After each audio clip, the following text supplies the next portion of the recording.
Welcome to TG Telugu. మనం ప్రస్తుతం అయితే ఎల్బీనగర్లో ఉన్నాము.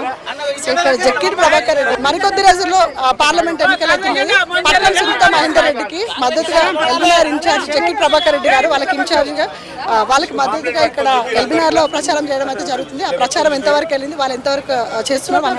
నమస్తే. నమస్తే మేడం. చెప్పండి ప్రభాకర్ రెడ్డి గారు, ఎట్లుంది ప్రచారం? బ్రహ్మాండం జరుగుతుంది. ప్రజల నుంచి మంచి స్పందన ఉన్నది. ఏదైతే 6 గ్యారంటీలు కేంద్ర ప్రభుత్వం ఏదైతే కాంగ్రెస్ పార్టీ కేంద్ర నాయకత్వం 5 గ్యారంటీలు పెట్టారో వీటిని ప్రజలు బాగా ఆకర్షితులయ్యారు. ఏదైతే బీజేపీ పార్టీ ఏదైతే రాముడు 6 గ్యారంటీలు ముందు పెట్టినా ఇప్పుడు మళ్ళీ కొత్త రాష్ట్ర ప్రభుత్వం ఏదైతే కాంగ్రెస్ ప్రభుత్వము పెట్టిన ఏదైతే 6 గ్యారంటీలు ప్లస్ ఇప్పుడు 5 కేంద్ర నాయకత్వం పెట్టిన 5తోని బాగా ప్రజలందరూ కూడా ఎస్సీ ఎస్టీ బీసీ మైనార్టీలు అందరూ కూడా ఆకర్షితులై కాంగ్రెస్ వైపే మొగ్గు చూపుతారు. ఇక్కడి నుంచి సునీతా మహేందర్ రెడ్డి గారు భారీ మెజార్టీతో గెలవబోతున్నారు. ఖచ్చితంగా గెలుస్తారా? 100% రేవంత్ రెడ్డి 6 గ్యారంటీలు నెరవేర్చకుండా ఆశ పెట్టి ఇట్లా పబ్లిక్ ని మోసం చేసిరని చెప్పేసి కొంతమంది మాట్లాడుతున్నారు, బీజేపీ వాళ్ళు కానీ బీఆర్ఎస్ వాళ్ళు కానీ. అది ఎంతవరకు కరెక్ట్ అండి? ప్రభుత్వం వచ్చి 3 నెలలు కాకముందే వీళ్ళు కొత్త పిచ్చగాళ్ళు లెక్క మాట్లాడితే ఎట్లా అండి? ఇప్పుడు కేసీఆర్ గారు డబుల్ బెడ్రూమ్ కట్టిస్తా అని చెప్పి 2 సంవత్సరాలు అల్లుడు వస్తేయడం అనుకుంటాడు, బిడ్డ వస్తేడు ఉంటుంది అని చెప్పిండు కల్లబొల్లి కబుర్లు. వచ్చింది 3 నెలలు కదా. 3 నెలల్లో కూడా మ్యాక్సిమం అయ్యే వరకు 4 గ్యారెంటీలు నెరవేర్చినాం. ఆగస్టు 15కి నేను రైతు బంధు రుణమాఫీ చేస్తాను, చేయకపోతే హరీష్ రావుని రాజీనామా చేస్తారని చెప్పేసి అడిగింది. హరీష్ రావు ఆమోదించింది దాన్ని. మహేందర్ రెడ్డి కూడా నిర్మల్ ఎమ్మెల్యే కూడా సేమ్ ఛాలెంజ్ చేసిండు బీజేపీ నుంచి. అది చేస్తారంటారా? 100%.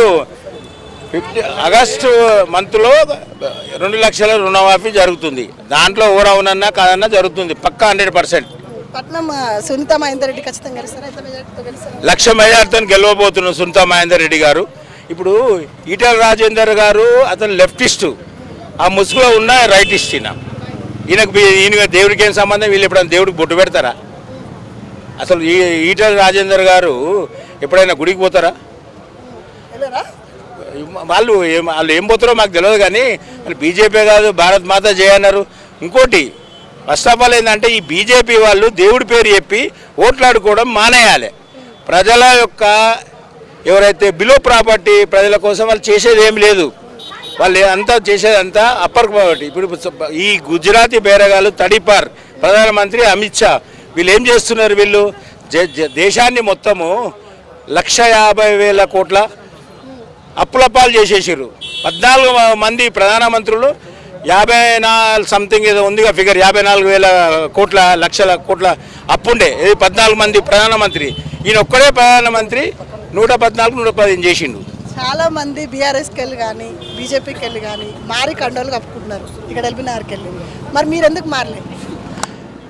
ఇప్పుడు కొందరికి ఏంటంటే పవర్ కావాలి, వాళ్ళకి ఏంటంటే ఎప్పుడు ఎక్కడ ప్రభుత్వం ఉంటే అది కండువలు కప్పుకుంటుంటారు. అది వాళ్ళ ఇష్టం, వాళ్ళని అడగాలి మీరు. కానీ మేము ఎందుకు మారలే అని అడిగితే నేను కాంగ్రెస్ సిద్ధాంతం నమ్ముకున్న కాంగ్రెస్ పార్టీ కార్యకర్తగా పనిచేస్తున్నాను నేను. మధ్యాష్కి గౌడ్ అంటే మీరు జక్కిడి ప్రభాకర్ రెడ్డి ఎల్బీనగర్లో ఒక క్యాండిడేట్, మీరు ఎక్స్పెక్ట్ చేసి టికెట్ మధ్యాష్కి గౌడ్కి టికెట్ ఇచ్చినప్పుడు కూడా ప్రచారం చేసినారు అండగా నిలబడి. ఇప్పుడు సునీతా మహేందర్ రెడ్డి కూడా చేస్తున్నారు. అంటే ఏమైనా పదవులు ఎక్స్పెక్ట్ చేస్తున్నారా? 100% కదా. ఇప్పుడు అల్టిమేట్ అదే కదా, చదువుకోవడం ఎందుకోసం, పరీక్ష రాయడం, పాస్ కావడం కోసం.